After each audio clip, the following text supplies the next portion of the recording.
To talk about more is like a dil ki baat, stuff which I feel a little strongly about, not necessarily completely structured, but I think things which are important, especially for the younger bunch.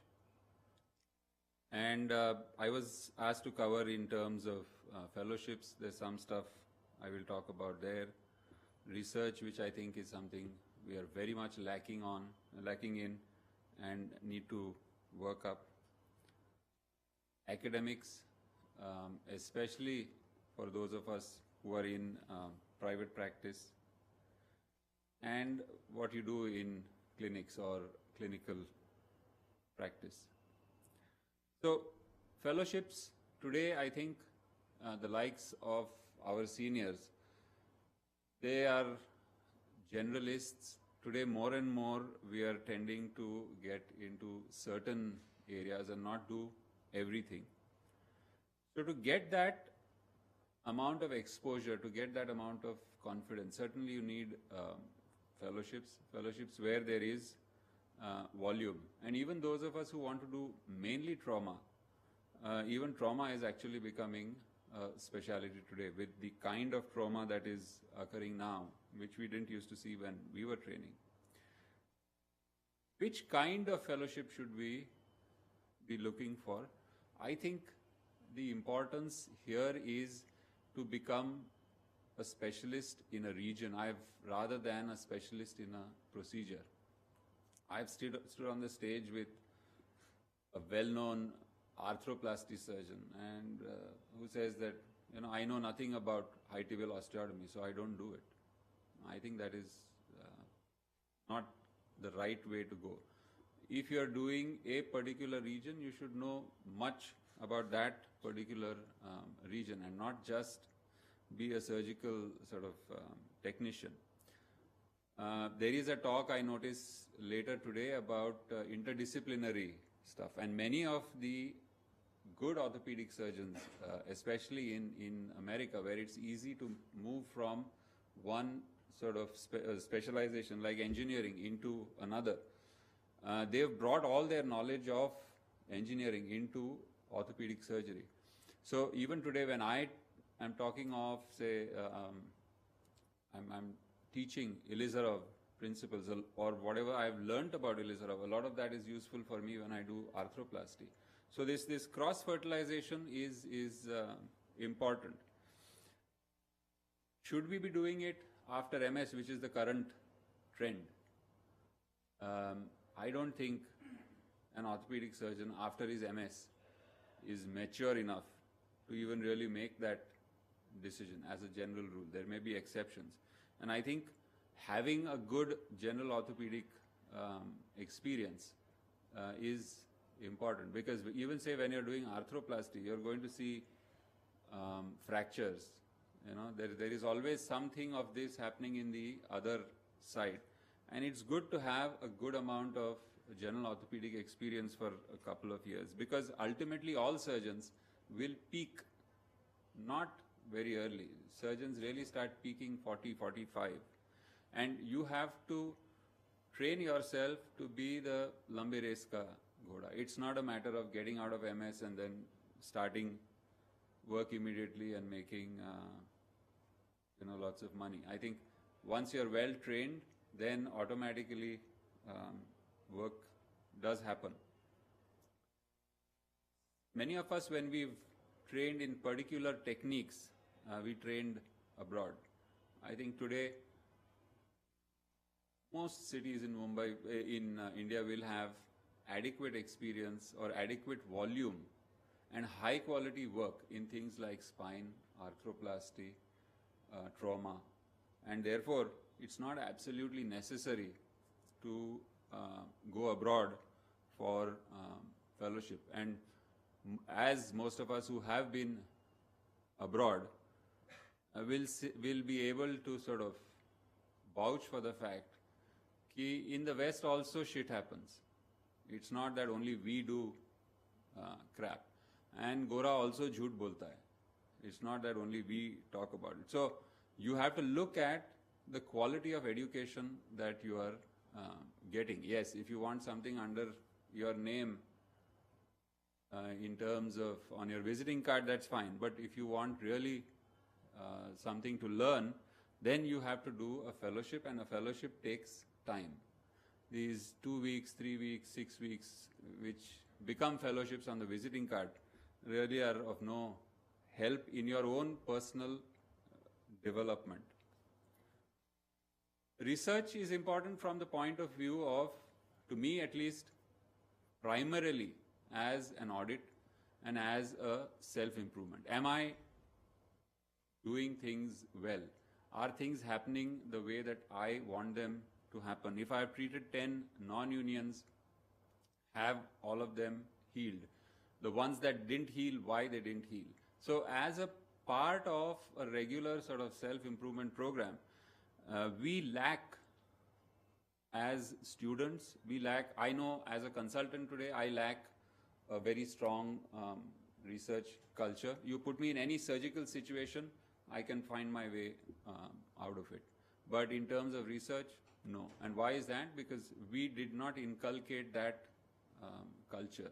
All the work that we did was clinical. And it's time, especially for the younger guys, to kind of bring this as part of your work. Because if you have not written it down, if you have not published it, there are n number of people who will go with this. I have done 25,000 cases of this and 5,000 cases of that. The strength with which you can sort of argue that, you know, my 20 cases of XYZ are published and this is what we found. It deflates a lot of these empty claims, apart from the fact that it helps us to improve. What do we research? We don't really have the facilities for some earth-shattering basic research, but certainly the simplest stuff, taking a single question, we can look at answering it. For example, one of the things that I am looking at now, very simple.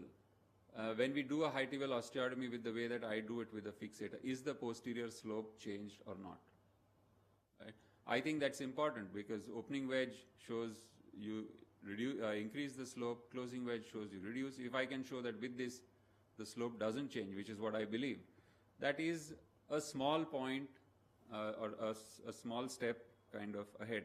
And even if you don't have large volume, which in private practice you may not, but you can certainly, you know, publish case reports, case series of some interesting stuff. And I think this should start from the level of post-graduation. Just like postgraduates, by working in a sort of relatively harsh environment of working hard, pick up a lot of things. Publishing research also should happen in that.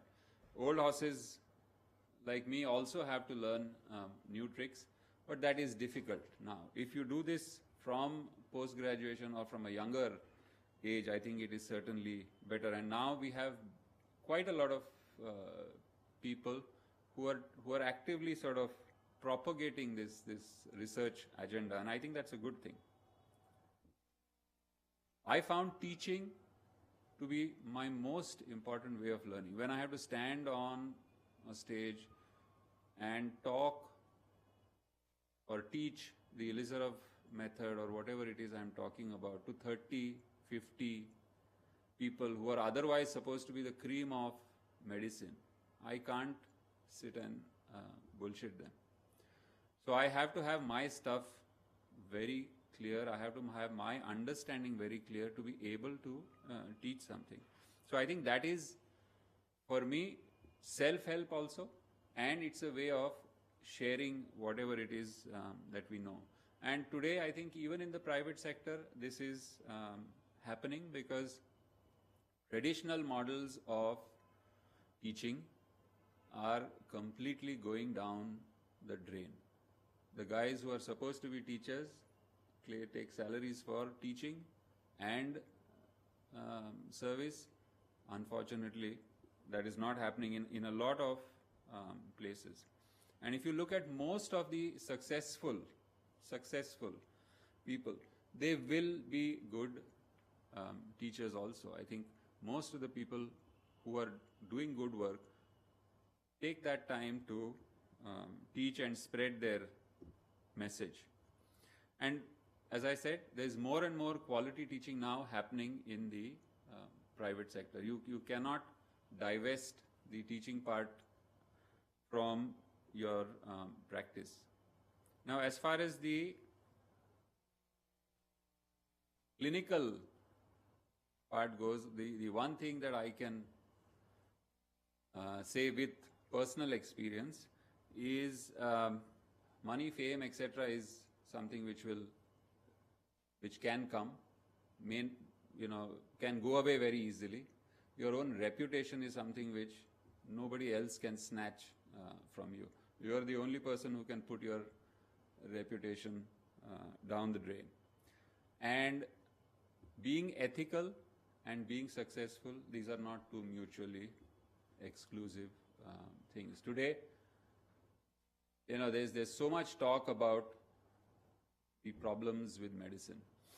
And all of us are very gung-ho about defending ourselves. Oh, we do good. Of course we do good work, but we do wrong stuff also. Which of us can't afford a good meal? We don't need pharma companies to pay. If we go and we go for a conference, we will go in a 3-star. And when a pharma company takes us, it has to be a 5-star. I think nobody kind of says this to ourselves because we are scared that, okay, we will be taken as, or it'll get out into the public. But it is true. Gut practice is true. You can justify it all you want, that, oh, the whole world is doing it, etc., etc., etc. But then, you can justify almost anything if by that way of justification.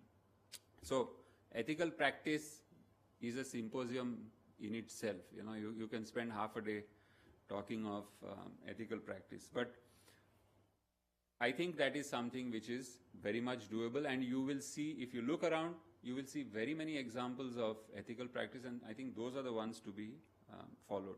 Today, doing research in a private practice setup is not difficult with things like your ability to take pictures, your ability to scan stuff. There are enough gadgets around which you can use to keep a record. You may not start writing today, but whatever you are doing, if you keep a record of them, that is not difficult at all. But I think the two things which are important are the creation of some kind of a team. And these teams would be your own peers, where you're talking of not specifically group practice, but people who gel together well in terms of doing research, and also subordinates. Because you yourself as the individual star performer, the days of KT Dholakia, I think, basically are gone. There's no more single star, who's the best surgeon in the city. Never going to happen. And the more we build up our team or our subordinates, the more we are free to sort of sharpen the axe, because you have to do your work and you have to keep up to date with simple things like when we got out of medical college, V nails and K nails was what was. So we learnt interlock nailing, which today's resident is staple. We learnt it on the job. So this is an area where we are never going to stop learning. And I think mixing up all of this is the key to maintaining yourself in terms of the cutting edge. Thank you.